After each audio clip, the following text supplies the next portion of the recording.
भुगतान सबका होकर रहेगा। सहारा व सहारा जैसे जितने भी चिट फंड कंपनियों में हम लोग का पैसा फंसा हुआ है, सबको गारंटी देता है कि सबका एक एक रुपया वापस मिलेगा। ये अमित शाह जी नहीं, ये वादा कर रहे हैं मदन लाल आज़ाद जी, जो भारत के सबसे पुराने संगठन है। सहारा व सहारा जैसे जितने भी चिट फंड कंपनी में जिनका पैसा फंसा हुआ है, इसके लिए लड़ रहे हैं। सभी चिट फंड कंपनियों के लिए ऐसे बहुत सारे संगठन चल रहे हैं, जो संगठन सिर्फ सहारा के लिए काम कर रहे हैं। लेकिन मदन लाल आज़ाद जी का जो संगठन है, वो कई सालों से, लगभग हमको लगता है कि सबसे पुराना संगठन है, और कई सालों से सभी चिट फंड कंपनियों के भुगतान के लिए लड़ रहे हैं। तो मदन लाल आज़ाद जी का एक वीडियो क्लिप दिखाते हैं, जिसमें मदन लाल आज़ाद जी दावा कर रहे हैं कि सबका गारंटी के साथ वादा करते हैं कि एक एक रुपया का सबका भुगतान होगा। इस वीडियो में मदन लाल आज़ाद जी खुद बता रहे हैं इस बात को, तो पूरा बात उनका सुनिएगा, समझिएगा, उसके बाद आपका क्या राय है ऐसे कमेंट करिएगा। ऐसे तो उनका और आप सबको गारंटी देता हूं कि दुनिया की कोई भी ताकत आपका भुगतान नहीं रोक सकती। आप सबका एक एक पैसा केवल आपको धैर्य रखना है थोड़ा सा, क्योंकि बड़ा काम है, सरल काम नहीं है। आप जैसे 42 करोड़ से ज्यादा लोग हैं देश भर में जो किसी न किसी ठगी प्रकरण का शिकार हुए, और कोई छोटे मोटे स्तर की ठगी नहीं है, बल्कि ऐसे ऐसे लोग हैं, आप में से भी कई होंगे, जो कई बार ठगे जा चुके हैं, कई कंपनियों द्वारा ठगे जा चुके हैं। तो ये बड़ा उलझा हुआ मामला है, जिसको सुलझाना कोई सरल काम नहीं था। भाई साहब, क्या नाम है उनका, जो भला करने से मना कर रहे थे, चले गए क्या वो? मुकेश जी चले गए? जाना नहीं चाहिए था। नहीं है मुकेश जी, है?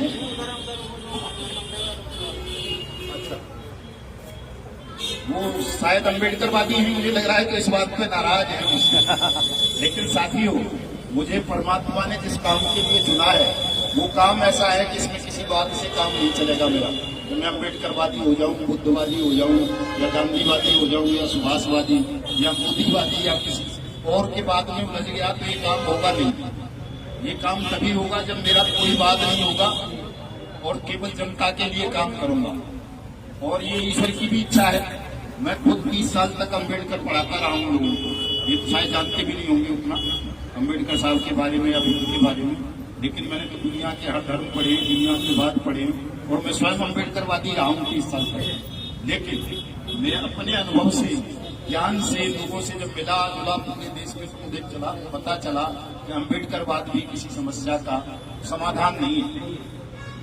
कितने साल हो गया देश में संविधान लागू हुए, क्या कहीं जातिवाद मिटा, शोषण मिटा, उत्पीड़न मिटा, अन्याय मिटा? ऐसा हुआ क्या? मेरी नजरों में कोई बहुत ज्यादा महत्व इन तमाम बातों का नहीं है। ऐसा फलाने को मान लो कि प्रेम हो जाओ, तो फलाने को मान लो कि प्रेम हो जाओगे, उसके बाद को चलोगे कि हो जाएगा। ऐसा कुछ होना जाना नहीं है। जब तक आपके अंदर की इच्छा शक्ति, आत्मशक्ति मजबूत नहीं होगी, तब तक आप किसी की भी पूछ पकड़ लो, आपका उद्धार नहीं होगा। स्वयं महात्मा गौतम बुद्ध ने कहा है कि अपने दीपक आप बनो। मेरी बात को भी मत मानो, उन्होंने कहा है। लेकिन भाई लोगों की मानसिकता है, हिंदुस्तान है साहब, यहाँ परंपराओं पर चलने वाला देश है। कोई अम्बेडकरवादी हो जाओ, इस्लाम स्वीकार कर लो, कुछ कर लो, लेकिन जो मूल कल्चर है, मूल मानसिकता है, वही रहती है सब। तो हमें जो काम सौंपा, मैं नहीं मानता कि आप सबने सौंपा है इस काम को। आप सबको मुझसे बाद में मिले होंगे, कोई बाइक बोट के साथ ही बैठे होंगे हैं, कई आने की कह रहे थे, उत्तराखंड से कई लोग कह रहे थे आ रहे थे, रास्ते में आ रहे होंगे। मैं तो साहब वो फौजियों वाला मामला था, बाइक बोट वाला, उसमें 2 लाख से ज्यादा फौजी फंसे, और वो जो ट्रक था संजय भाटी को मेरी बहन के गाँव से उड़ा होता था बड़ी वाली के, तो मैं उस केस को लड़ना भी नहीं चाहता था। 2018 में मैंने तो पूरी वकालत, अपना योद्धापन और जो भौतिक जीवन है वो सारा त्याग दिया था। मंदिर का निर्माण करवा रहा था, सूर्य नारायण का कि भाई अपना भजन करूंगा, मुझे अपना धन की जरूरत है, न काम करने की जरूरत है। लेकिन वो फौजी मर गए साहब, 12,500 के लगभग प्रकरणों का शिकार हो जाने के कारण। और मुझे उनमें से कुछ लोग जानते थे फौजी, पहले से यही काम करता था सब। वो आगे रोने लगे कि साहब रोज मर रहे हैं, किसी तरह से आप जो है बचा सकते हो तो बचा दो, नहीं तो सारी सेना ही नष्ट हो जाएगी देश की। मन में एक भाव आया कि यार कोई बुराई भी नहीं है, चलो एक मामला और लड़ लेते हैं, पूजा पाठ ये तो सब चलता ही रहेगा। मैं खड़ा हुआ था, रक्षा मंत्री से लड़ा, प्रधानमंत्री से लड़ा, लोग से लड़ा, हर जगह लड़ाई हुई। तो उसका इतना असर हुआ कि जो फौजी आत्महत्या करते थे रोजाना वो रुक गई। जब मैंने गालियां देनी शुरू की तो मैंने शांति का प्रदर्शन किया, वहां तो रोज गाली देता था रक्षा मंत्री को, प्रधानमंत्री को। तो साले तुम गद्दार हो, हरामी हो, झूठा है तुम्हारा सेना से प्यार, झूठा है तुम्हारा देश प्रेम, ये सब नाटक है। अगर तुम वास्तव में देश को प्रेम करते, सेना को प्रेम करते, सत्य और न्याय को प्रेम करते, तो ये फौजी ऐसे नहीं मरते लाचार होकर के मजबूर लोगों की तरह देश की सीमाओं की रक्षा करना है। ये ठगी प्रकरणों का शिकार बन गए, तुम इनकी मदद नहीं कर रहे हो, इनका पैसा नहीं दे रहे हो, इनके साथ होली मनाते हो, दीपावली मनाते हो, ये तुम्हारा सब नाटक है। जब पोल खुली तो शर्म आई उनको, उन्होंने रोका उनका वो उत्पीड़न, नहीं तो फौजी को बेचारा FIR भी नहीं करवा सकता था अपना। FIR करवाए तो उसका अफसर उसको सस्पेंड कर देता था, टर्मिनेट कर देता था और वो आत्महत्या कर लेता था मजबूर होकर के। प्रधानमंत्री की सिक्योरिटी में एक लड़का था, उसने आत्महत्या की, राष्ट्रपति भवन में कई फौजी तैनात थे, उन्होंने आत्महत्या की। मैं केवल इसके लिए आया था कि बाइक कोर्ट में जो फौजी फंसे हैं, पुलिस वाले भी बहुत फंसे थे उसमें, वैज्ञानिक फंसे थे कई, एक वो DSP मेरठ फंस गया था। तो केवल मैं उनके लिए आया था। मेरे मन में मतलब इंसान होने के नाते ऐसा ख्याल था कि केवल मुझे इनके लिए लड़ना है, उनको आत्महत्या से बचा लेना है। लेकिन साहब वो लड़ाई इतनी बड़ी हो गई, इतनी लंबी हो गई, आज समझ में आता है वो सारा खेल परमात्मा का कि क्यों इस लड़ाई को इतना बड़ा कर दिया, क्यों पूरे देश के ठगी पीड़ितों का बोझ मेरे सर पर रख दिया, क्यों मेरे दिमाग से अम्बेडकर को खींच के बाहर कर दिया, क्यों मेरे दिमाग से जो है बाकी चीजों को खींच के बाहर कर दिया नारायण ने। चूंकि भुगतान तो होना ही है आपका, लेकिन साथ साथ देश में एक क्रांति भी होनी है, और क्रांति साधारण मनुष्य नहीं कर सकता।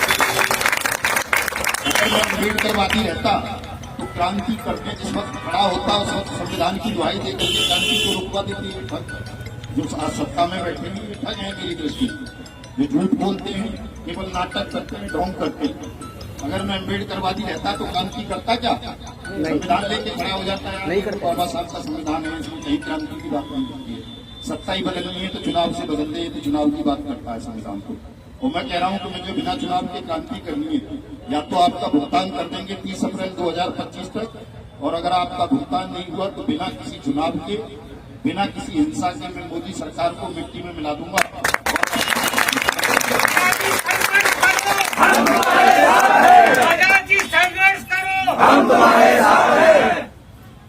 बहुत सारी बातें हैं कहने को साथियों कि परमात्मा की जो इच्छा होती है, उनका जो काम होता है, उनका जो नजरिया होता है वो सबसे ऊपर होता है। उसके सामने ना कोई किताब रुकती है, ना कोई शासन रुकता है, ना कोई व्यक्ति, ना कोई समूह, ना कोई गुंडा, ना माफिया, ना कोई और। बहुत छल किए लोगों ने, बेईमानों ने, सत्ता ने उनको प्रोटेक्शन दिया है। किसी एजेंट का क्या दोष है बताइए? 5 लाख से ज्यादा एजेंट मर गए, आत्महत्या कर दी, कोई दोष था उनका? अगर एजेंट का दोष था तो फिर उस अथॉरिटी का भी दोष था जिस अथॉरिटी ने उस लाइसेंस जनता को ठगने के लिए विवश किया, या उनको एक भरोसा दिलाया कि कंपनी सरकार ने रजिस्टर्ड की है। प्रत्येक जिले के DM और SP ने हर फर्जी स्कीम चलाने वाले ठग को क्लियरेंस दिया, नहीं तुम्हारा काम ठीक है, जायज है, कानूनी है, तुम काम कर सकते हो। जब SP और DM ने क्लियरिफिकेशन दे दिया, सरकार ने लाइसेंस दे दिया, इनकम टैक्स ने सर्टिफिकेट दे दिया आपको लूटने का, ठगने का, और दोषी किसको बना दिया गया अंत में? केवल एजेंट है, और 5 लाख एजेंटों ने भी आत्महत्या कर दी। अगर सजा ही देनी थी तो सबको दे देते, तमाम DM और फांसी नहीं लटका सकते थे तो उनके खिलाफ मुकदमा देते। कानून है, जिस ऑफिसर की ड्यूटी थी इस गैर कानूनी काम को रोकने की, ठगी को, उस अफसर ने अपना काम नहीं किया। क्या एक भी SP या DM को कोई सजा दी गई पूरे देश में? किसी के खिलाफ कोई मुकदमा दर्ज हुआ? लेकिन लाखों मुकदमे निर्दोष एजेंट साथियों के खिलाफ दर्ज कर दिए गए। करोड़ों एजेंट देश में पागल बना दिए गए। अर्धविक्षिप्त जैसी हालत है उनकी, पत्नियां घर में नहीं घुसने देती, बच्चे घर में नहीं घुसने देते। अभी हमारे जो हरित प्रदेश के अध्यक्ष बनाए हमने चौधरी राजेंद्र सिंह, 3 ट्रैक्टरों के मालिक थे, 250 बीघा जमीन के जमींदार थे सब।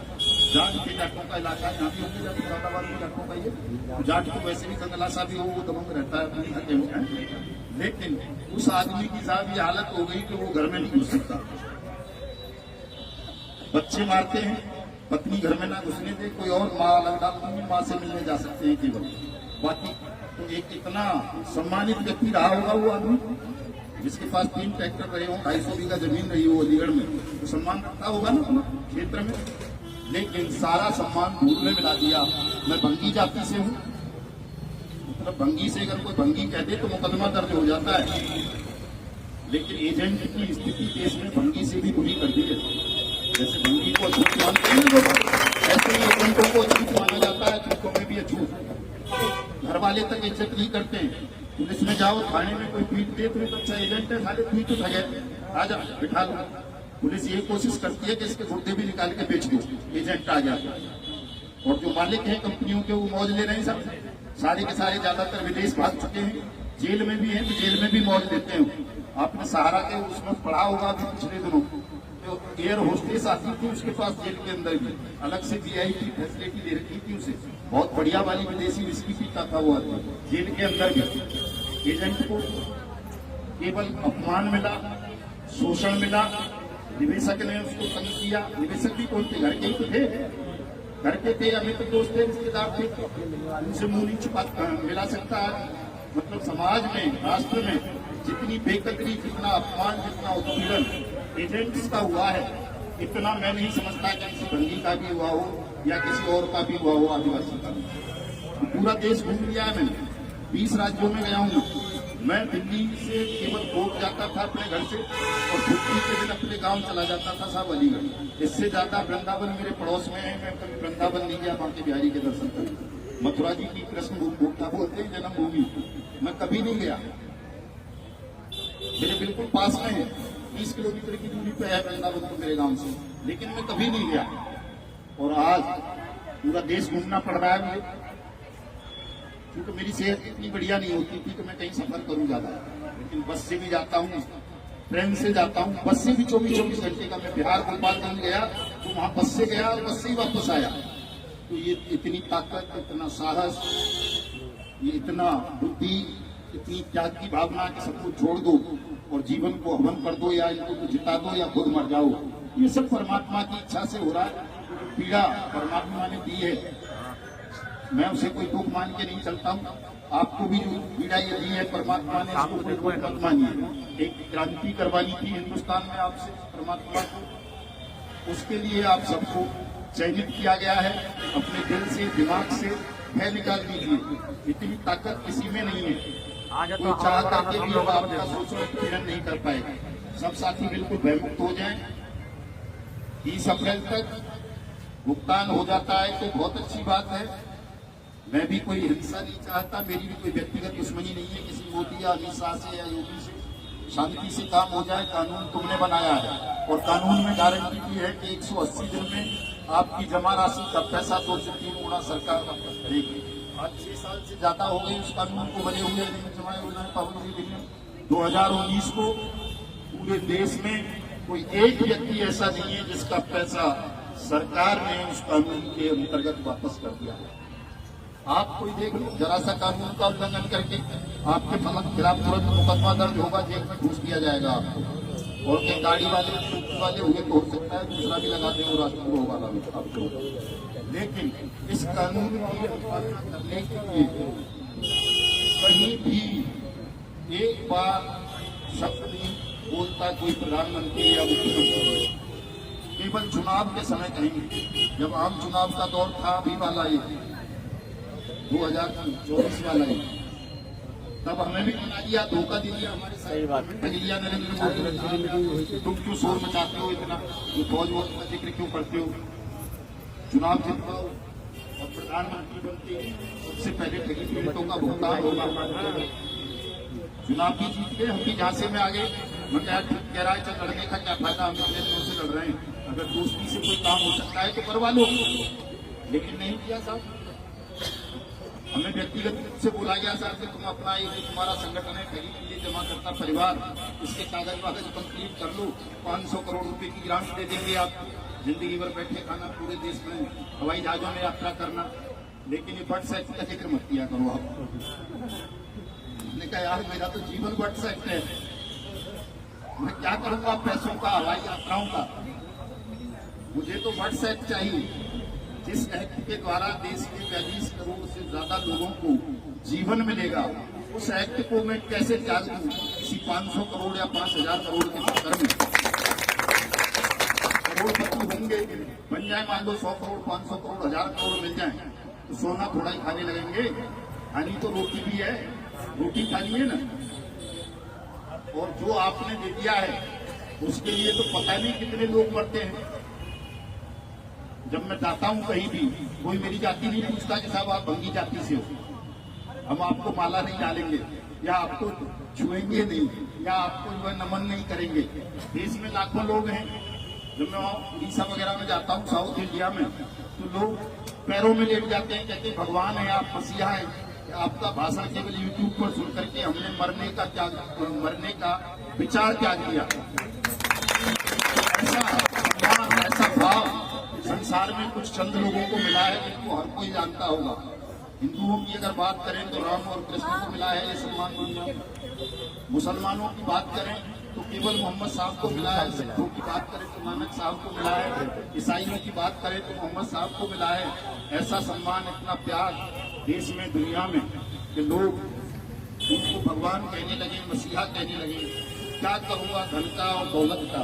मेरा अंतिम और प्रथम संकल्प यही है कि किसी भी मूल्य पर आप सबका भुगतान हो जाए और आपको जो ये शोषण, पीड़ा, उत्पीड़न, अपमान झेलना पड़ा है एजेंट साथियों को, ये सब खत्म किया जाए और आपको सम्मान और सुरक्षा दिलाई जाए। आप सब अपने परिवारों के साथ ऐसे ही नहीं हंसी खुशी जैसे पहले रहते थे।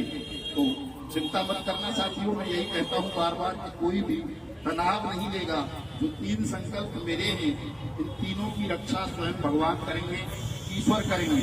और ऐसा नहीं हो सका, होगा ऐसा, होगा ना। आप सब किसी भी धर्म के मानने वाले हों, आप सबका ईश्वर पे, खुदा पे विश्वास होगा कि जब कोई सच के लिए लड़ता है, न्याय के लिए लड़ता है और ईमानदारी से लड़ता है, समर्पण भावना से अपने प्राणों को हाथों पे लेकर के, तो उसका काम कभी रुका है क्या? उस काम को कोई रोक सकता है? सत्य की, न्याय की हमेशा जीत हुई है, इस बार भी होगी। निश्चिंत रहना, कोई साथी तनाव मत लेना। अभी भाई लोग कुछ कह रहे हैं शायद, तो आप उनको सुने। बाइट लेना चाह रहे हैं, पत्रकार हमेशा डिस्टर्ब करते हैं, यह बात बता रहे हैं।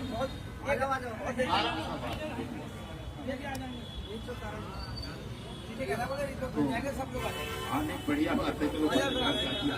तो साथियों, कोई भी तनाव नहीं लेगा। मैं अपने वीडियो में भी यही बात बोलता हूँ, अभी जाएंगे कमिश्नर साहब से, मना करने की हिम्मत सर, ये बात ध्यान रख लेना।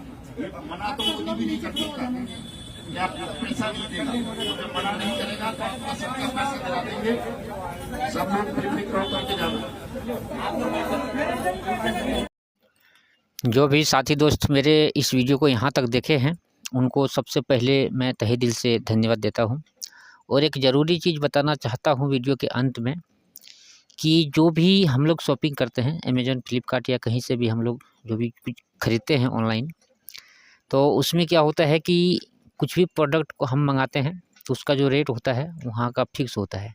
लेकिन एक ऐसा वेबसाइट हम आपको बताने जा रहे हैं जो वेबसाइट इंडिया का है, उनका नाम ही है इंडिया मार्ट, जिसका लिंक इसी वीडियो के डिस्क्रिप्शन में दिया हुआ है। आप देख सकते हैं, जो फ़ोटो वगैरह देख पा रहे हैं।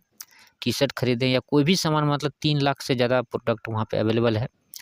और जो भी प्रोडक्ट आप अमेज़न, फ्लिपकार्ट में खरीदते हैं उससे आधा दाम में आपको यहाँ पे मिल सकता है, उससे आधा दाम में मिल सकता है। ये चीज़ का गारंटी मैं देता हूँ इस वीडियो के माध्यम से। आपको वीडियो के डिस्क्रिप्शन में लिंक होगा, आप खरीदें या ना खरीदें आपका मर्जी। जानकारी के तौर पर सिर्फ आपको हम बता रहे हैं, सिर्फ आपको जानकारी के लिए। हो सकता है कि आपको जानकारी हो पहले से तो अच्छी बात है, नहीं है तो आप वीडियो के डिस्क्रिप्शन में लिंक दिया, वो लिंक पर क्लिक करके आप पूरा वेबसाइट में देख सकते हैं, खुद ही चेक कर सकते हैं कि जो चीज़ आप वहाँ पे ख़रीदते हैं वो चीज़ यहाँ पे उसका रेट क्या है। ये चीज़ आप खुद ही चेक कर सकते हैं और चेक करके आप कमेंट कर सकते हैं कि आप ये गलत जानकारी दे रहे हैं, क्योंकि मैं यहाँ से बहुत दिनों से इसको यूज कर रहा हूँ और कैसे यूज करता हूँ, कैसे क्या करता हूँ, सारा चीज़ हम आपको बताएंगे। अगर कमेंट करेंगे तो अगला वीडियो में आपको बताएंगे हम।